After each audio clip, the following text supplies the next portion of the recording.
Welcome to the Better Two podcast. I'm your host, Donna. Today's guest is Richard Boerner. Richard has a book called The Not So Only Child, and in the book, he talks about the discovery of finding out truths that he never knew. So tune in. Do you love sci-fi and fantasy, sometimes with a dash of romance? Allow me to introduce you to author Jen Nixon. Her latest release, Boundless, takes us on a journey with Zahara Hunter as she tries to reclaim her memories. She's aided by Nicholas, his cousin Lucia, and lifelong friend Darius, but her rescuers have an agenda all their own. Pick up a copy of Boundless today, or one of her many other books. To learn more about Jen and her novels, visit www.jennixon.com. Hi, Rich. How are you doing today? I am doing well, all things considered. How about yourself? I'm doing good. I am doing very good. I had the pleasure of listening to your audiobook last night. And I will say, as a writer, I did figure out the whole aspect of what was coming pretty Mm-hmm. pretty mid Mm-hmm. pretty early on. But I think that's also because as an adult, you can pick up on clues a lot easier. Mm-hmm. Mm-hmm. Well, it's why I said in the book too, why I felt so not intelligent. I don't want to label myself as a dummy, but I felt so not intelligent when I discovered, but it it all made sense. It all made sense, but it just seemed to be so, everything was kind of just, so washed over that it was like, this is life, this is what it is, this is how we go.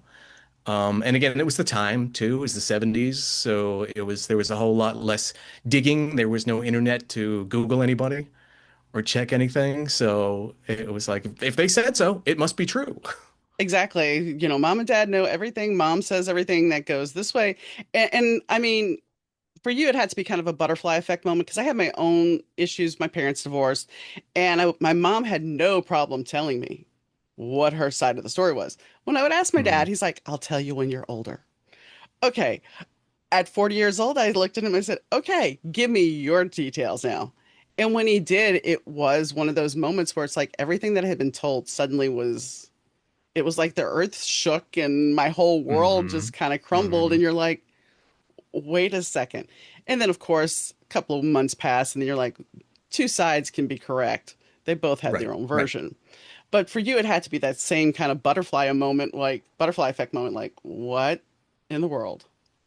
Oh yeah, yeah, yeah. I likened it to at that time was the I think it was a few years earlier that Kevin Costner Robin Hood movie had come out, and the trailer they used for it had the arrow going like almost like right to your forehead as you watch the screen. That's what it was. It was like boom. I was like, oh, and then I was like, I should have known this. I should have, and I can't say that I never ever suspected ever, but I just kind of went, nah. Nah, couldn't be. And a lot of that had to do with, who I knew as my mom and whatnot. I'm like, well, if this and this and this, if A and B and C are true, then D can't be true. So it just has to be some different version of the story she's telling. Right. And I mean that you trust, like I said, you trust them. You trust that they're going to be honest and they're going to tell you the truth. And as you get older, you start to unpack this and you start to see them in a different light.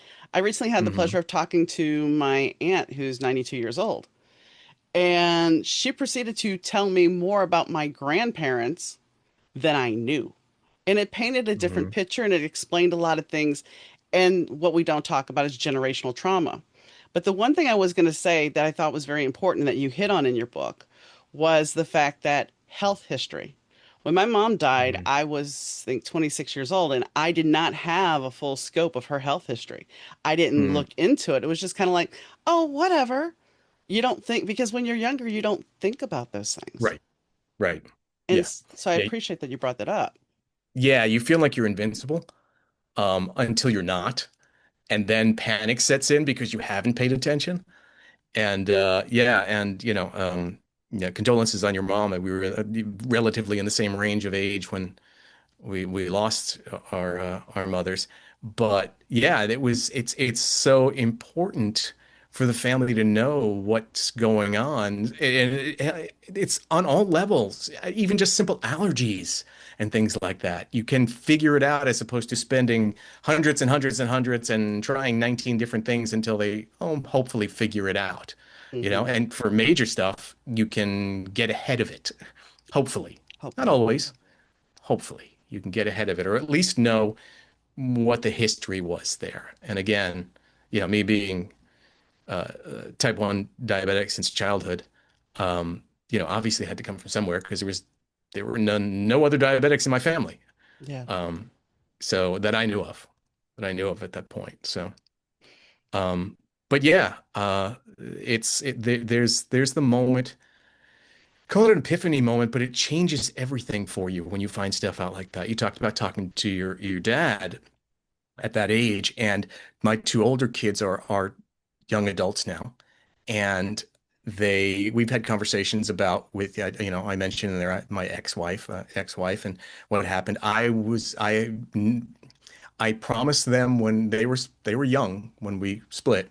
I promised them that I would not badmouth their mother.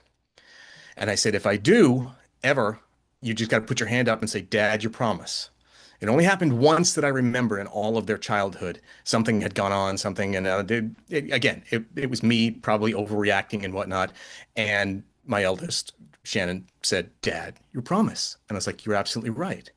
I said, you're absolutely right. Your mom loves you tremendously and is doing her best to be the best mom possible. So thank you for reminding me. Um, you know, again, was I, yeah, I could I have tried to be, could I have been more judgmental and stuff? It doesn't matter. It doesn't, what the kids need is stability. The kids need to feel anchored and whatnot. And if they want to complain about something, they will. Hmm. I mean, I had two stepdaughters, and there were some things that had happened with their mother, and I would not talk to them about it until they were in their late 20s, early 30s, because they Hmm. had their mother's version, they had their father's version, and then they had me, who had nothing to gain at this point by any of it. Hmm. And the fact is, you have to wait till somebody is actually comfortable enough and of sound mind to know this. Because Yeah. if you're telling a kid, like for me, my mom, the only time my dad would ever mention anything bad about my mom, and once again, you don't do this to your kids, folks, is when the child support check might have been late. Got it. And then it would be like, you need to call your dad.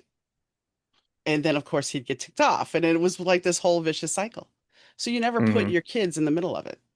Right. No, no, no, no. And that, and I was lucky in that, things go on in my life, things go on in my ex's life, and they're separate lives at that point, with the exception of we're sewn together by the kids.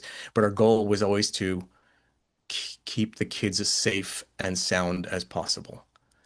So, I knocked on wood for that, even though that we couldn't, we no longer worked, but we kept the kids safe Right. and gave them the best we could. And that was I always said, no matter what happens anywhere in your life, I want you to feel like you can come to our home and you can exhale. You can take your shoes off, walk around barefoot and just go, oh, okay. Because that's so important.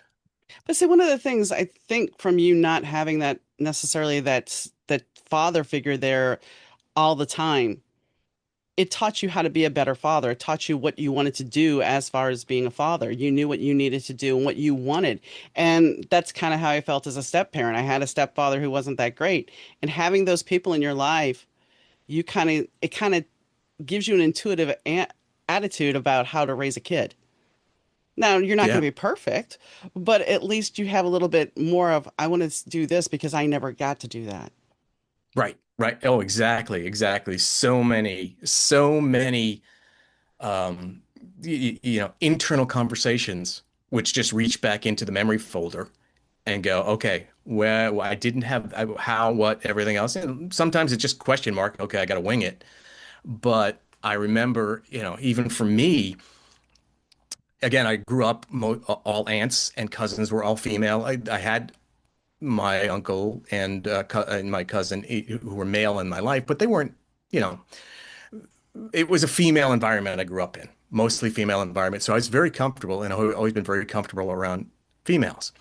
And I grew up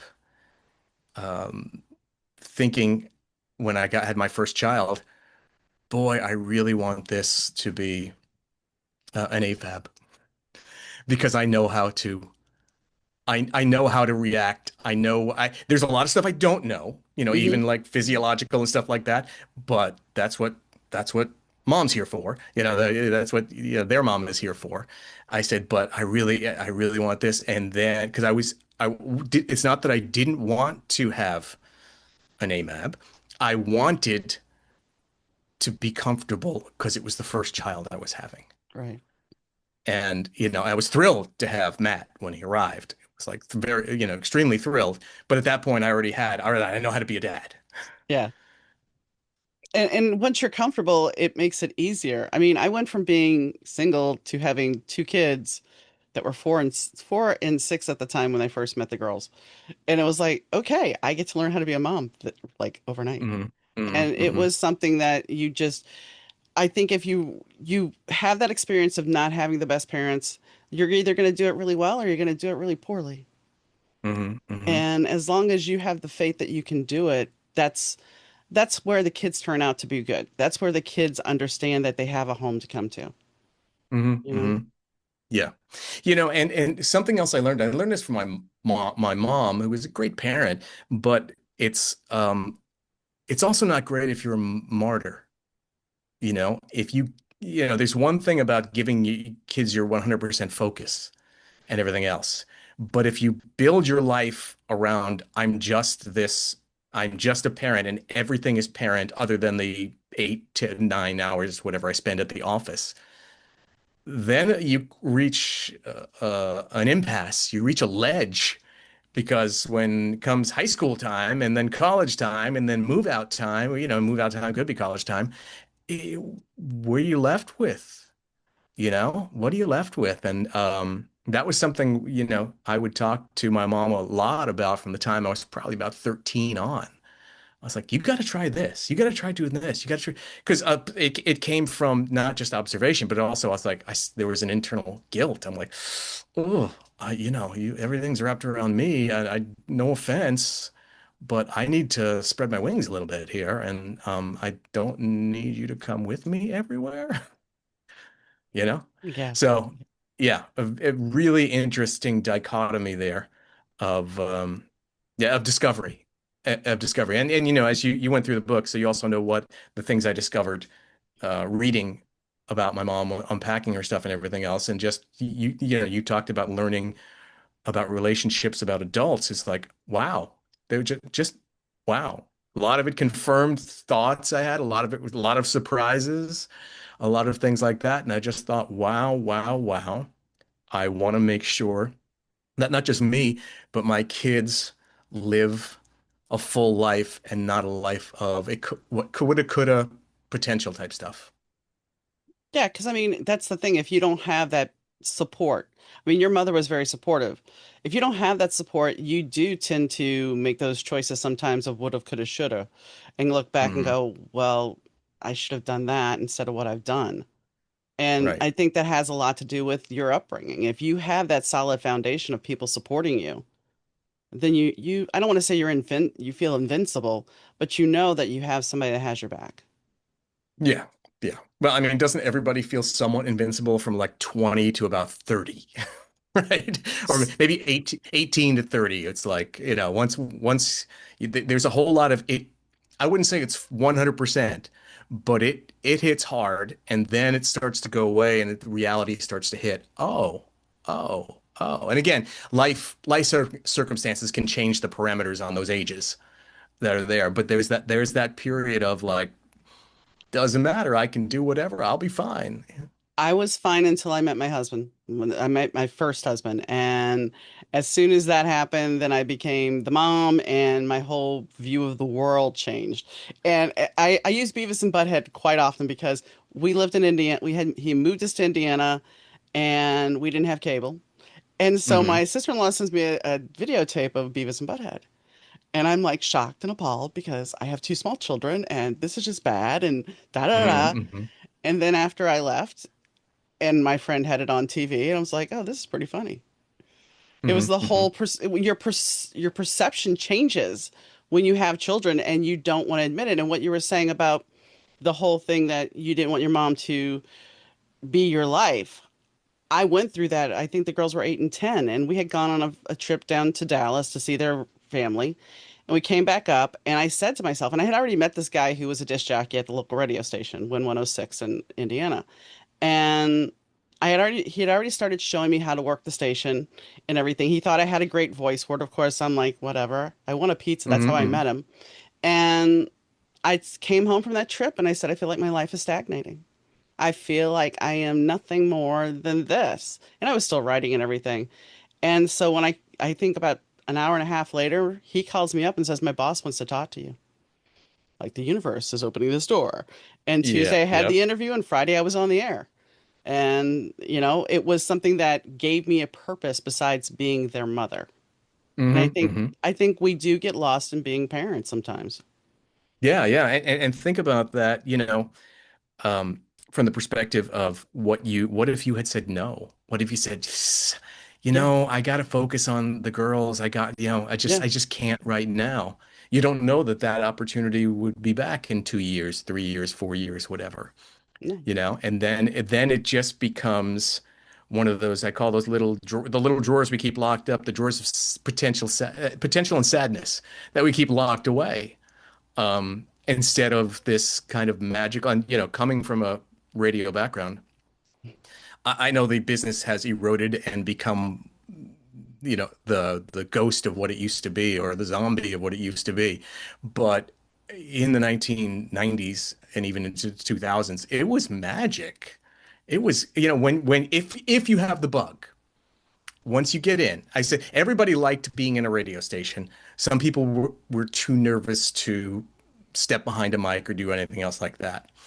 Um, I was nervous, but I just found the magic in it. It was just, and to that degree, I still have friends who do weekend shifts and whatnot. And I brought my 13-year-old by one day to show him the station, because he hadn't gone. The older two grew up in radio stations, Hmm. but I've been working in podcasts for over 10 years and he hadn't seen it. He was like, oh wow, this is so cool. And remember I'm standing there, I'm like, dude, I feel it. Dude, I tell my friend, dude, I feel it. I feel it. He goes, no, no, no, no, no. He goes, you're feeling what was. Yeah. I said, not what is. I was like, okay, all right. All right, I trust you. I trust you. Well, I mean, the station I worked at in 93, it was new. They had built it because it used to be, they had two sister stations. It was WNINN and then WKRP. And yes, there was really one. It was in Oh, North Vernon. It was an AM station, but right, right. they moved the FM to this cornfield with the tower right next to it. So, RF interference was a fun thing. Hmm. Hmm. But the thing about it is you had the cart deck, you had the CDs, you got to pick everything. And then about 2 years later, I went back to radio in New Orleans, in a bigger market. This radio Hmm. station was down by the swamps, and everything was computerized. I mean, there wasn't a Hmm. jock on all the time. And I was just like, this isn't fun. When Yeah. you don't get to choose what you're playing and you don't get to really do what you want to do, it's not the Hmm. same. Because you got Yeah. people calling going, I want to hear this. And you're like, Okay. And, you can't put it on. Yeah. You're looking at the log going, yeah, no, no, that's not happening. That's not Yeah. happening. Yeah. I mean, it all became computer screens at Mm-hmm. that point. By the late 90s, it all became computer screens so that it could be control.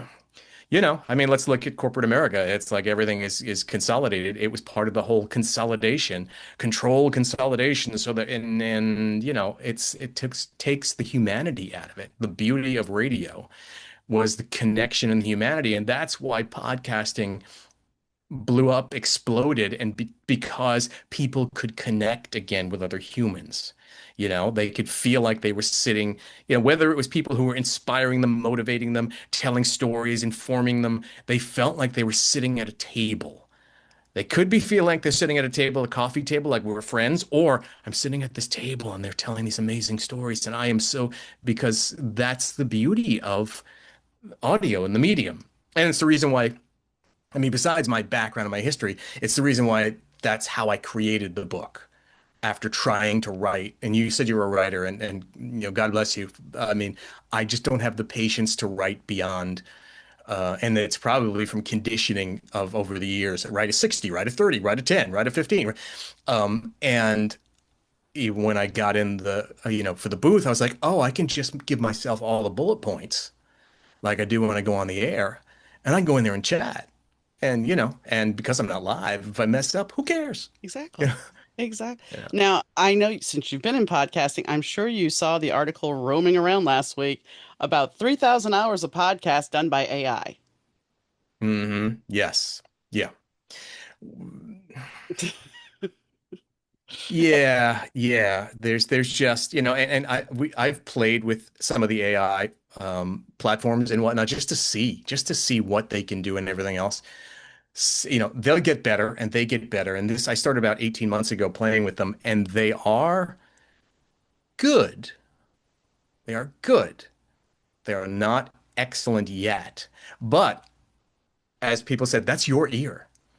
You hear minor edits and I was like, yeah, I get it. I get it. But it's just a matter of, I understand from a perspective of, trying to consolidate. And I have to create all these phone messages and do this. And I want to save money. And I'm a small company. But it's also, it just doesn't bode well for individual creators No, to to have AI unleashed. no. You know, it just doesn't bode well because you easily, I mean, people, and it's not just that, it's a cloning of voices and whatnot. There are, and I don't know if you've seen them, I see this on LinkedIn all the time because you get job posts that come up and everything else. So, and I have friends who are looking, so I'll look for them. And there are various companies looking for voiceover people. And I'm like, I do voiceover. I'm like, what's that? And I go, oh, you're going to train AI model. We'll pay you X per hour. And you'll just read scripts and send it to them. And they're creating your voice as AI. I was like, people, do you know what you're doing? No. You're replacing, for $450, you just replaced yourself. Well, You're no longer necessary. and the same thing is happening with books. I mean, there was recently a lawsuit where most authors that got taken advantage of, um, Facebook and a couple other companies hired this one company to go in and scrape books that were on pirate Mm. sites that were copywritten. And as long as you can prove your copyright, you're getting $750 back for this. Okay, that's nice, but it's out there now. And it's funny Yeah. because readers are like, well, this was AI written. Well, who trained the AI? But books that were written by humans. Hmm. Hmm. So, I mean, I see it on both ends, the podcast side and the writing side. It's like, I'm just going to keep doing me and hopefully I can survive. And if I can't, then, I mean, we all saw movies in the 80s and the 90s of artificial intelligence and, Terminator and war Yeah. games. And Yeah. how do you stop it? Yeah. I mean, you can't tell me. Look, I've always lived by the principle, and I'm a little out there, so excuse me for that. I live in the woo-woo world a lot. I read Because cards. you do? Okay, Yeah. great. Then I've always lived by the principle that, if multiverse is possibility, everything that we've seen is possible, and the only way they can have these ideas is they already exist. That's every horror film, every disaster, every.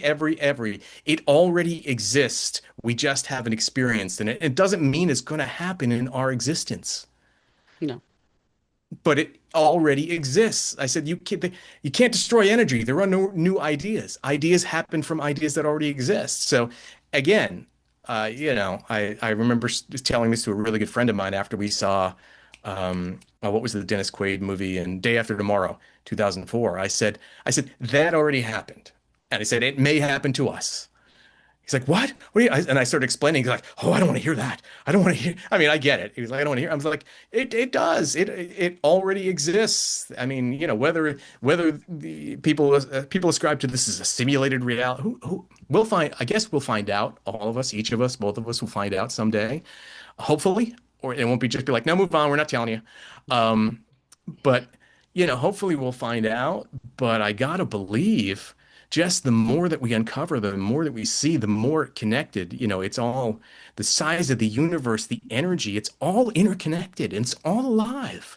It's all alive. Like if a rock is alive, literally it is because of in the Hmm. movie. How can a computer not be alive? You can't tell me it's not sentient. Well, plant's not sentient. Yes, a plant is. Plants talk to each other. You talk to, how many studies have they done about plants and the type of music you play? Plants, if you love plants, I mean, everything's alive. Well, I'm sure you watched the episode, or maybe not. I don't know if you're a Trekkie or not. I think it was an episode of Picard where it was talked about Data's origins and about how Data's other brethren became evil at one point because the humans were abusing them. So there's Yeah, this lesson there.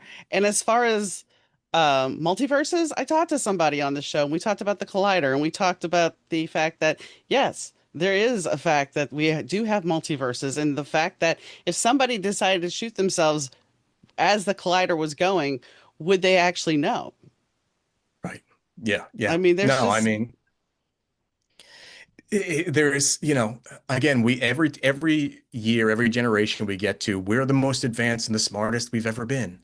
Okay, so that means for this current generation, 4 billion years, how do you know there haven't been 20 other generations way smarter that nuked themselves so badly that there's no trail, there's mhm. no trace. There's Atlantis. and then people create stories to make themselves feel good or feel better or feel like here's the motivation or here's how we'll control you. So, But I mean, you have Atlantis. What happened to Atlantis? What right, really happened to Atlantis? What really has happened to civilizations that have completely disappeared? right, Do we right. do we really know the true story, or has history been written by somebody who, Yeah. Yeah. No, yeah, we get rid of what we don't need. Look at all of North America and how they discover, how populated. Oh, well, it wasn't just a couple of people that wandered over. No. No, they were thriving populations here, except, we labeled them as we didn't. The people came, labeled them as heathen or less than, and stole the land. And, again, if anybody who is listening happens to ascribe to different, they may get upset by saying that, but it's the truth. It's the reality. It is the actual. How can you say when I buy a house, I own houses, okay? How can you say I own the earth? you don't? I don't. You can't. I don't own the earth. I might own the sticks and metal and brick and cement and everything that's on top of here, but I don't own. This is my land. Get off. It was like, mm, no. Mm-mm. No, I can't say I'm buying Earth. Well, that's like I think it was Burlesque, the movie Burlesque, that they were trying to sell air rights in LA. No, I remember that. Yeah, Yeah, yep, yep, I mean, and you know that, yeah, now wa water is becoming this big thing of, be between the data centers and just us surviving. It's like, oh, well, we're going to invest in water and we're going to invest in power grids because there's money to be had in that. right, right. Yeah, yeah. Not everything has to be monetized. And I think that's where I think the Well, lesson with AI comes in, is because eventually, if nobody has a job because we're going to turn into Wall-E, for lack of a better way to put it, right, right. um, then what? AI doesn't need money, No.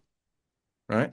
AI will set up their own community and commodities and all the rest of that stuff. We as humans have gotten addicted to commerce and money and whatnot. And to, sure, some great things have been created, but look at the millions of people who are left outside the circle and sorry, and now we're, cutting programs and it's like there's not, you can't take care of everyone if a certain even smaller percentage of people need so much stuff and money that they are beyond gluttonous. Hmm. It's the motto of, and I'm going to curse, so apologize to anybody. I've got mine, fuck you. Yeah. Yep. Yeah. And you can only have, so you have 5 yachts, you have 6 houses. Are you at all of these things at one time? Right. Is it Right. going to hurt somebody to have to feed a kid a free meal for lunch? I mean, look at the world and quit being so friggin' greedy. Right. No, yeah, yeah. I mean, but as a kid, and again, I detailed. I didn't go deep into detail. We didn't have much when I was a kid growing up. We weren't. indigent thanks to family. But we didn't have much, and I just remember always asking my mom or my aunt was like, "Why? That seems so unfair. Why do they have so much, and why are they saying no to giving these other people when they need a car or they need food or they lost their house or that it doesn't seem fair." And they'd just be like, "Well, the world's not fair." I was like, "It should be. Hmm. Well, you'll learn when you get older." I was like, I understand those responses, and I understand that they were also given to them and beaten into them as mentally beaten into them, but it just never resonated properly with me. And I get it. I went through periods like, yeah, yeah, yeah, that kind of sucks and all the rest, but I'm like, it's there's better. We gotta be better. There has to be better. There's enough people, and I've listened to a whole bunch of your podcasts. I don't know you that well, but I know your mindset to a degree. And there's enough people of the mindset. There's enough people who are, who want a compassionate, better world. Hmm. Um, except what happens is with folks like that is they tend not to be bullies or and or tend not to be the ones walking into the room, pushing over tables and doing that. So the timing of any kind of change on that side is precarious Hmm. and usually takes a lot longer to make change. And that just is why people get despondent and want to give up and want to quit and all the rest. And, again, I don't want to get off on a deep political tangent here, No. but it just makes sense. Again, my mom didn't fully understand any kind of alternative lifestyles, anything else like that. And her first question may have been, well, they said the father so and so said, and I had to have conversations with her. I'd be like, well, what about this? What about that? And she'd be like, no, no, you're right. You're right. I was like, well, then that's why I don't want to go there every week. Hmm. I said, but I said, I will up to this point to support you, but I'm done. Once I'm an adult, I'm done. And it's just so that's what I wish that my mom and aunts had been born 30, 40 years later because it would have given them so many tools they could have used um, to add more fullness to their lives, But I you think know? I think that's part of the issue, though, is that the older generations, they were beaten, Yeah. and they were taught it's this way, you do this and you do that, and nothing else can matter. But the interesting thing that I find, and I don't like, we're not going to do the whole political thing, is they're so up in arms about drag queen story time and stuff, but yet you used to watch Milton Berle and you used to watch Flip Wilson and you watched all these people in drag. I don't get it. I Yeah. don't get it. And even talking about some of this stuff, I could sit here and say, when I got my diagnosis about cancer, we had already started down this road that we're on. And there were times when I was going through treatment, I'm like, what is the point of continuing? Hmm. Because Hmm. this is Hmm. turning into this. But the Hmm. fact is, I also know that I have to start watching to be quiet about what I believe because I could get in trouble. I could lose my passport. God knows what else could Hmm. happen. And that's Hmm. that's Hmm. scary because this is supposed to be about free speech. But the thing Yeah. is, once again, it's I got mine, you shut your mouth up because that's not what I believe. Right. Right. Yeah. No, I know. I know. I've worked with over the last couple of years some podcasters who are liberal, very liberal, and speak their mind. And we've had this discussion about fear, Hmm. fear of reprisal, and it's not just yeah. There's fear of like reprisal from established forces, but there's also fear of reprisal from on the street. Look at what's happening. Yeah. Look at what's happening. It's like, and again, well, you need to be here to keep writing and talking. Hmm. So that's what I would say. Again, based on small samples, 4 episodes, and talking to you right here.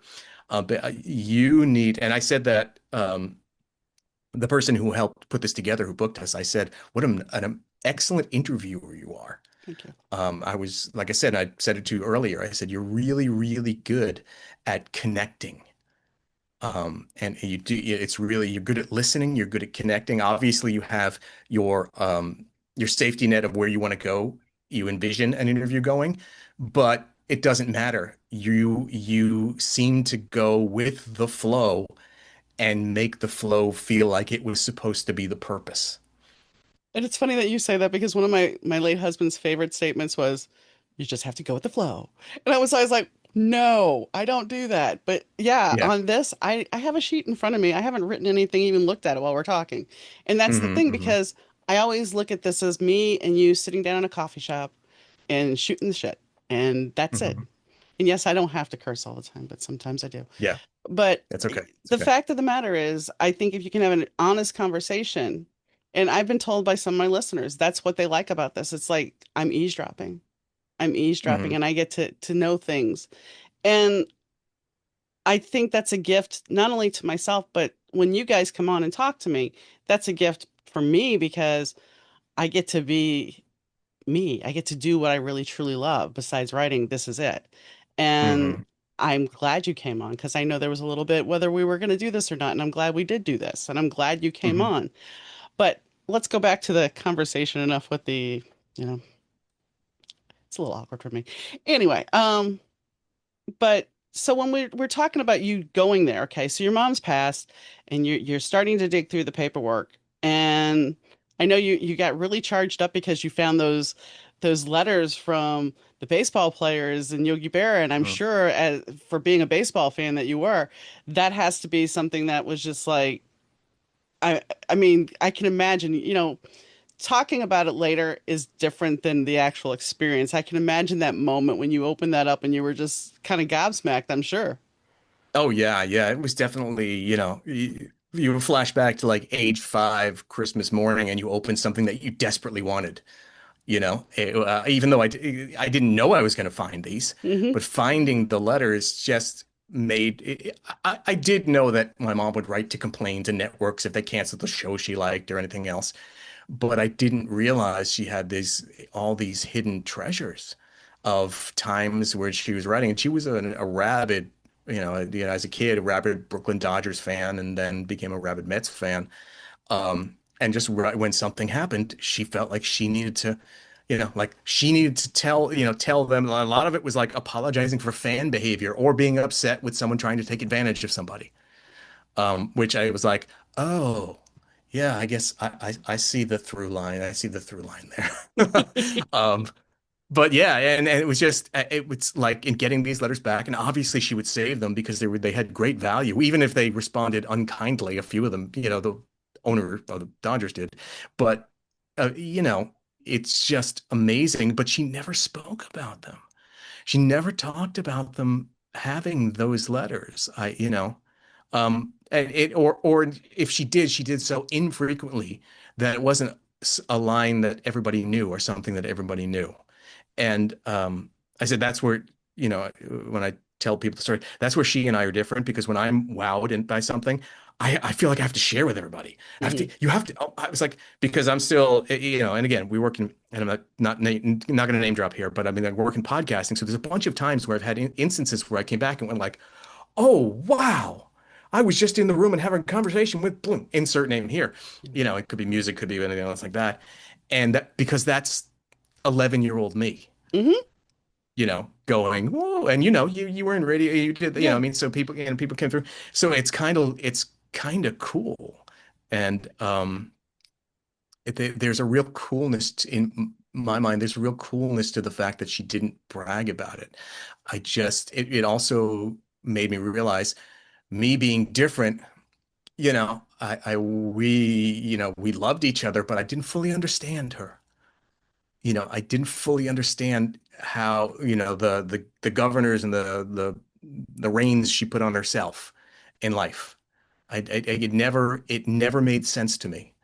And I, it obviously for the life that she lived, it worked for her, but it just didn't make sense. And I like to at least understand folks, even if it's like, whoa, that's very different than how I would have thought or anything else, I like to feel like, okay, I understand. I understand. So anytime there's a question mark, I'm like, oh, that just eats at me. Just eats at me. But I think a woman of her age, she would have been hesitant because you're supposed to act a certain way. You're Oh supposed to yeah, be a yeah. certain way. I mean, I'm fortunate enough that I was born in the time I was because it's like I could be who I needed to be. I could say what Hmm. I need to Hmm. be, and I think that's a fortunate thing because unfortunately your mom, she had to be a certain way. And digging through this treasure trove, you found out that you're not an only child, and that's the name of the book, not the not so Yeah. only child. But that was that moment, when you kind of put it all together, did you just sit there stunned? Oh, I have no idea how long I sat there. Again, you know, arrow to the forehead, sat back, and in book form, it's a couple of pages or a couple of minutes of audio or whatever.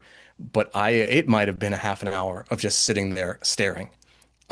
Because the initial reaction was no, no, no, this is not what I want. I mean, first of all, I didn't come here to find that out, but I don't want this. It then came and it was like, okay, well, I can't change this. I'm certainly not going to fix this. How do I navigate the next few moments, days, and weeks of my life now that I know this?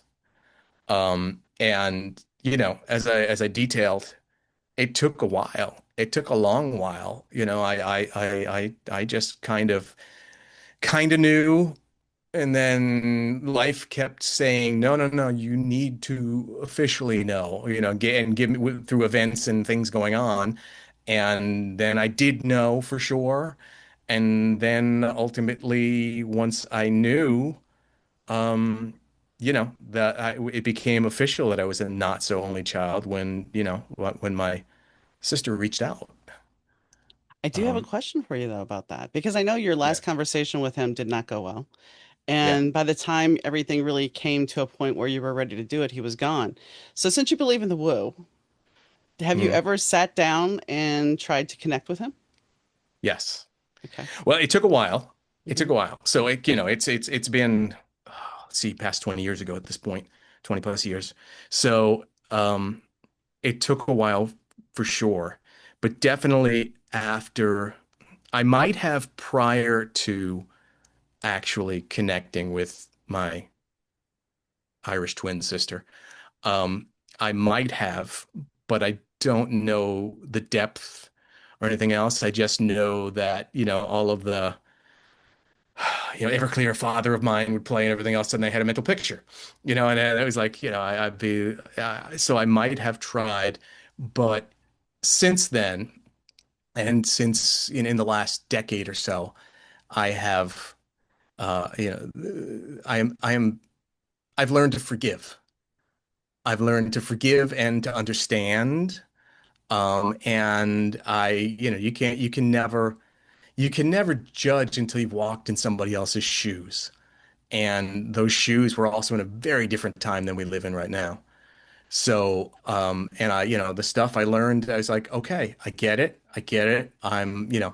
I've made amends. I've kind of apologized for some of the things that I may have said and thought and all the rest of the other stuff. And just say, you're welcome to hang out anytime you want. And yeah, my wife will joke sometimes that we know when he's visiting because um, there's a light that there's lights that flicker randomly, and we actually had a electrician come out and check. We had a rear porch Hmm. door, and the light would just flicker, flicker, flicker, flicker, flicker, but it would only flicker for a few days. I'd be like, I changed the bulb. That's good. It flicker, flicker, flicker, flicker, and then only flicker for a few days. And I was like, "Wow." So I had electrician. He's like, there's nothing wrong with this. There's absolutely nothing wrong with this. And he said, I'll put new wires in and he put new wires in, flicker, flicker, flicker, flicker.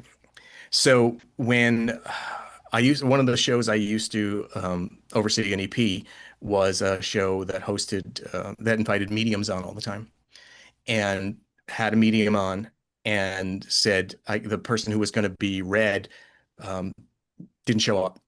He said, "Well, how about you?" And they knew nothing about me. I mean, I was like, "Yeah, sure, I'll come in." He said, and then this person starts talking like, "Huh, I'm getting something about like a porch light flickering." I was like, "Okay," and I thought, "Yeah." I said, and then they said, "That's your father trying to communicate with you." I was like, I had this person, Yeah. nobody in the room who was working there knew that my father was dead. Mm-hmm. That's your father, and then pulled his name, first name, out of the air, and you know, and just went on. I was like, Mm-hmm. okay, yeah. Mm-hmm. So yeah, well, anytime the lights flicker anywhere, it's like, oh, your father's here again. It happens, and I had a toy that my husband gave me, and before I was moving out of my other house, it started working. The toy was given to me in 2011. The battery should be long dead. Hmm. And right around the anniversary of his death this year, it was in a box in my office, and it started making noise again. And I'm like, this is no way, but I attribute it to it's him. They just Yeah, come, yeah. I they mean, try to come across.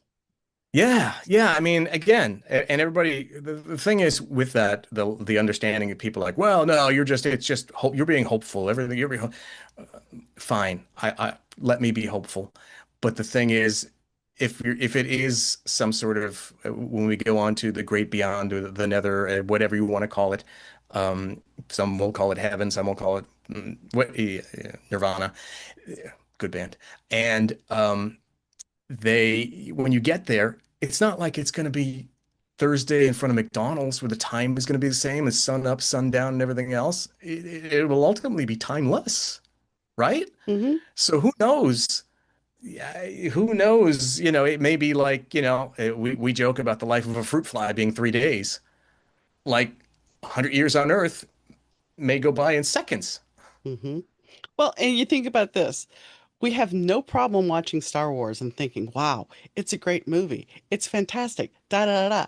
I remember when I started studying metaphysical stuff, and then I watched Star Wars on a marathon on TNT. It was in the 90s, and I was like, wait a second.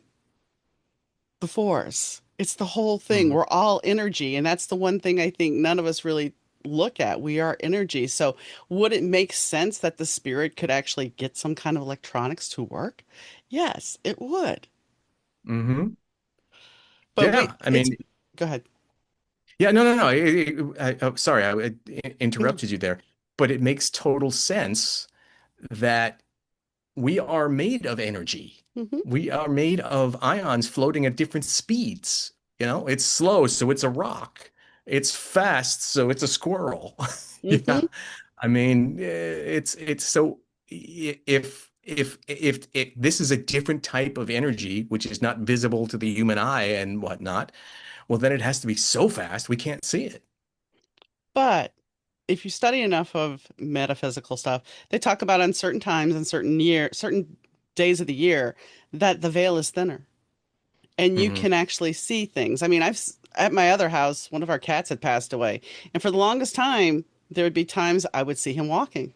And I know some people are like, "Oh, it's just hopeful." No, no, no, no. Yeah. It's not a residual. It was you could actually see.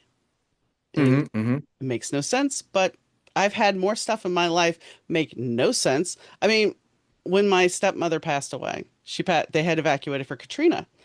My husband had been in the hospital. Earlier that week, she told me to make sure I had life insurance for my husband. Make sure you have life insurance. It's important. I'm like, okay. They evacuate for Katrina. I go to bed. I wake up in the middle of the night telling my husband I can't breathe. They're in Tunica, Mississippi. I'm up here in Chicago. And my husband's like, what'd you say? I'm like, oh, nothing. I'm fine. I could not go back to sleep. I went and played a video game, came back to bed finally. At 6 o'clock in the morning, my dad calls me to tell me my stepmother's dead. I asked him a year later when he comes up for our wedding, and I said, well, what exactly happened? And he's like, well, we went to sleep, and then Cindy woke me up saying, Donnie, I can't breathe. You want to explain how I knew what she said and verbalized it? You can't. Wow. You can't. Wow. You can't. No, no, no, no. Again. We could go on. Hmm. I'm sure you have stories for Oh yeah. hours and hours, and I do too. It depends on what room I'm in, whether I'm sharing them because Hmm. because of judgment and all the rest.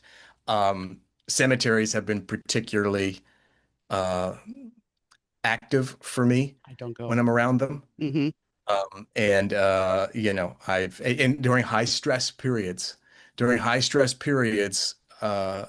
I used to joke that my wife and I used to do past life regressions. We learned from the book and all the rest, and we do, and it actually worked a few times for us after we practiced a few times. But I used to joke to her, I said, "You have to go back and close me down because I stay open, and when I stay open, things start coming." And there was a, there was a period one time where I walked out stressed out. And this was a long time ago, going to see my ex who was still in chemotherapy. And there was an old cemetery across the street from the building where I was working. Like, and I used to hate to have to park all the way down, but I came in late, so I ended up way down. I was like, I gotta walk past this cemetery. It's totally dark. I gotta walk past this horrible, And there were houses at the other end, like a street of like 10 houses, at the other end. And I'm walking, and all of a sudden I go, "Oh my God, that house is in flames." House right next to the cemetery is in flames. Like I was like, and I Yeah. can't get to it because there's like hedges and stuff. I was like, oh, so it's 9 o'clock at night, and this building is like a three-story office building, and I'm pretty much the only one there. I run in, I go back up to the floor because like maybe I can get back in because I locked the door. I didn't have a key. I'm like, oh no, no. I was like, I saw lights behind another door, and I open it up, and it's like this insurance office. And they're oh no, it was an advertising agency. They're like, and I go, oh wow, you guys are working really late here. It was like five of them in there. It's like, yeah, advertising always on, always on. I said, the fire got a show. He said, oh, we'll call the fire department. I said, yeah, because I got to get to the hospital because they're going to shut off at 11. I won't be able to go in and see my girlfriend anymore. He said, okay, well, you go. I said, but I want to make sure that I hear the fire engines. I hear the fire engines coming. I take off. I go. Weekend goes by. Got a great, that was a great story. Oh, you're a hero, Yeah. whatever. And I come back on Monday and I say to my boss, I said, "What about the fire?" Because I looked and I was like, "The house doesn't look like it's burnt at all." And I go in. I said, "There was a fire here." He goes, "A fire?" He goes, "I said and called." They said, "Well, let's." He goes, "Let's." I said, well, "It happened." He goes, "I said people in the insurance office down the end. They were the only ones here. The advertising agency." And he goes, "Advertising agency? What are you talking about?" So we walk out and we go to the end of the hall, and it's like State Farm Insurance. I was like, that was an advertisement. He goes, come on, dude, you're making stuff up again. Cut it out. Cut it out. You're telling, my mom used to say, you're telling stories. I was like, no, no, no, no. He said, okay. So he goes, I got a friend in the fire department. I'll call. He goes, did you get a call Friday? He goes, no, we had no calls Friday night. Nothing went out. I was like, that's the last I ever spoke of it to him. I had an experience once. I had been meditating a lot that day and I came to set up for a podcast and I pulled out the microphone and suddenly, and I know people are going to think I'm crazy, but I understand exactly what you're saying. I knew though, I knew I was still in my office and this was at my other house. I knew I was still in my office. However, at the same moment, I had somebody with me. I was handing back the microphone to my sound guy, going, I don't need this money anymore. And he's like, are you sure? And the guy's with me. He's like, I have her taken care of. And then I was back in my room. But for that time, I was not there. So I understand Hmm. what you're saying because Hmm. it's Hmm. like, Hmm. how, and somebody explained it, well, maybe you just jumped timelines. And maybe that's what had happened. There was a fire there, or there will be a fire there. Right. Right. Yeah. It's Yeah. it's Yeah. hard to say. Yeah, no, no, exactly. There's no way to explain it. Again, high stress times. This happens. When I was a kid, little kid, I had just gotten out of the hospital with type 1. My mom and aunt were going to a family wedding.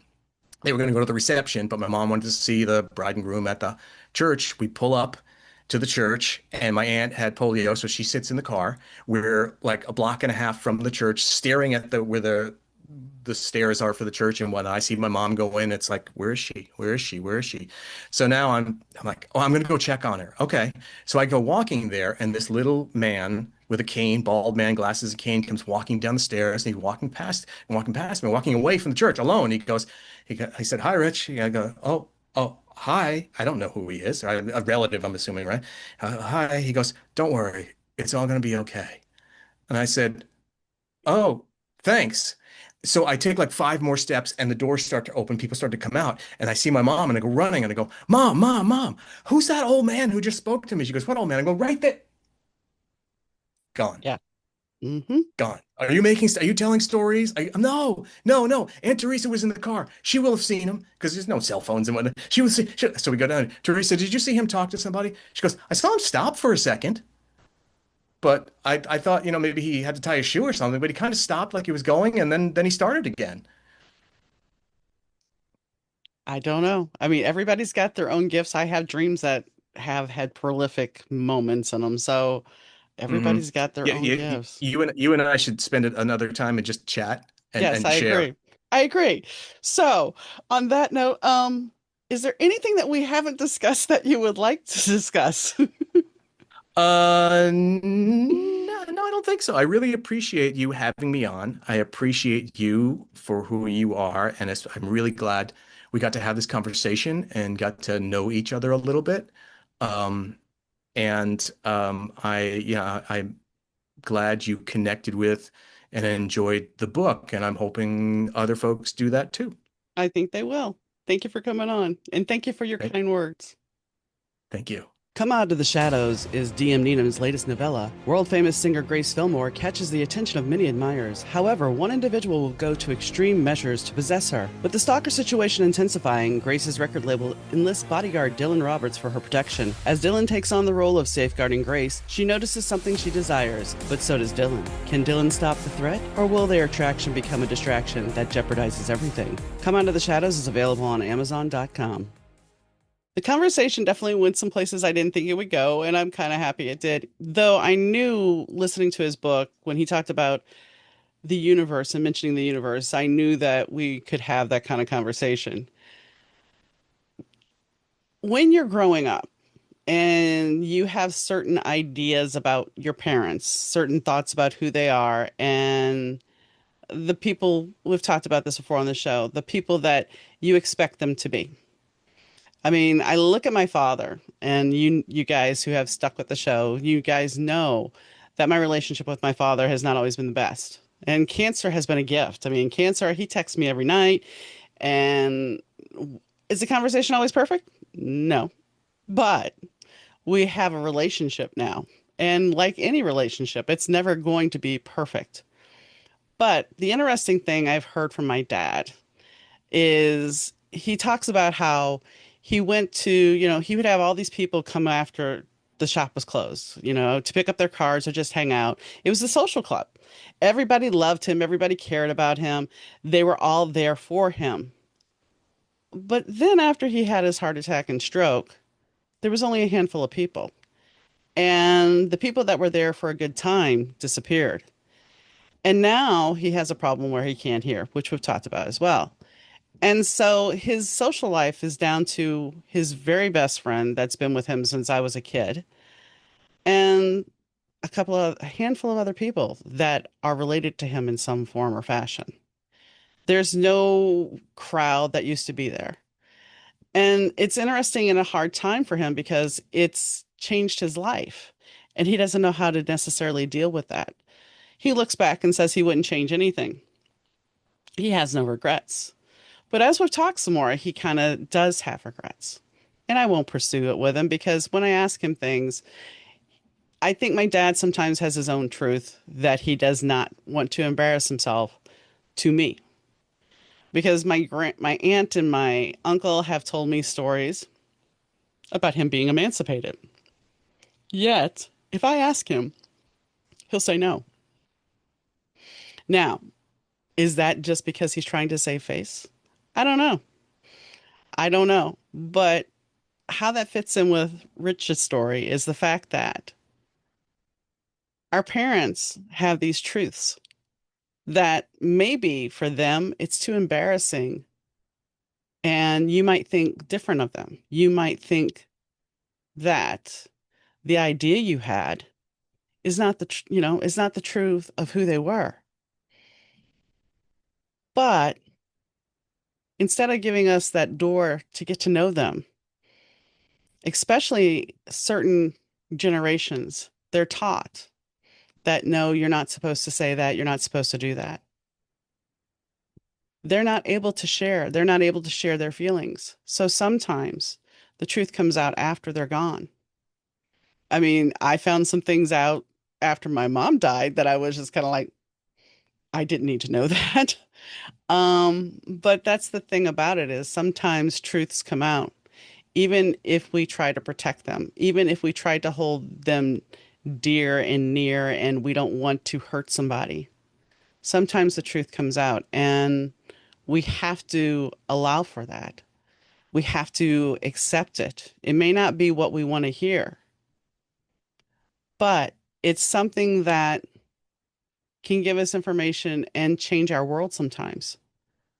You know, when I look at my dad, I think this man was always, when we would go somewhere, people would know him at the restaurants. The firemen knew him. All the firemen knew him. Or at least it seemed that way in New Orleans.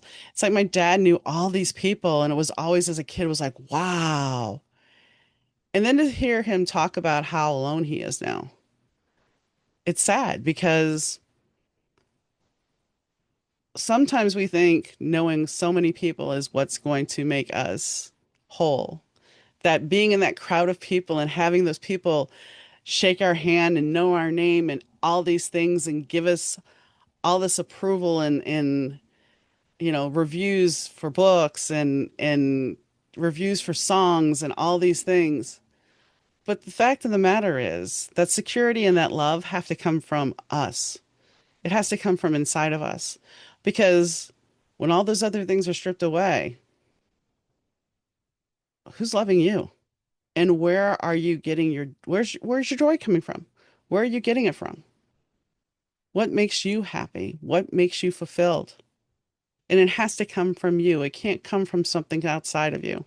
Because as we talked about AI, as a creative, you're running a game against, is this computer going to end up doing what I'm doing now? And I won't have the luxury of doing this because somebody might prefer to listen to a robot than listening to me. Am I going to lose the ability to have a conversation with somebody? Because, well, we don't do that anymore. It's kind of like what we're talking about with the radio. I had the joy of working on a station where I got to do all of that. And going to another station that was all computerized, it lost its magic. So, on that note, I would say I got to listen to the audiobook. The audiobook was delightful. Rich has a great voice and, he should have a great voice. He does voiceover and he does radio. So you won't be disappointed if you listen to the audiobook. And it's a good story. And we didn't give too much away, except that you find out that you know who his dad is eventually. But I think you should check it out. It's an intriguing story. It's personal history. And it's a good listen. So on that note, I thank you guys wherever you're listening. I appreciate you. And I thank you for tuning in. I'd like to thank Fast Susie for the intro and outro music. And most importantly, as I always say, thank you, because it really does mean a lot that you listen. So, on that note, I hope you have a wonderful evening, day, morning, noon, whatever you're listening. Take care, guys, and I'll catch you next time. Bye.